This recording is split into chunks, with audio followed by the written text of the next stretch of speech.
তপ্ত মরুভূমির মাঝে একা উড়ে চলেছে। কি গরম লাগছে। হঠাৎই বালুর ভেতর একটি ছোট্ট চারাগাছ চোখে পড়ল তার। ওহ, তুমি এখানে কিভাবে টিকে আছো রে ছোট্ট গাছ? তোতা সিদ্ধান্ত নিল গাছটিকে বাঁচাবে। এই নাও পানি বন্ধু, আমি আছি তোমার পাশে। তোতার যত্নে গাছটি দ্রুত বড় হয়ে উঠতে লাগলো। ওয়াও, তুমি তো একদম আসল হিরো। গাছ বড় হওয়ার সঙ্গে সঙ্গে তোতা বানিয়ে ফেললো তার নিজের বাসা। এই তো হলো, এখন আমার পরিবার এখানেই থাকবে।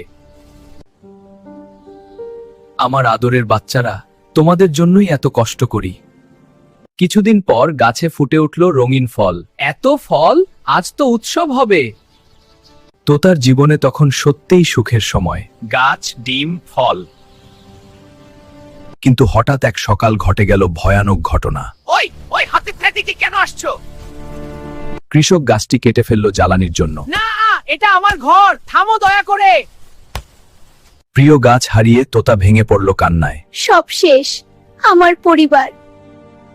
কিন্তু তার চোখের জলে জন্ম নিল নতুন জীবন। আরে, এটা তো নতুন কুড়ি, আমার কান্না তোমাকে জাগালো। ধীরে ধীরে নতুন গাছটিও বড় হয়ে উঠল আগের মতো। এবার তোমাকে আরো বেশি ভালোবাসবো।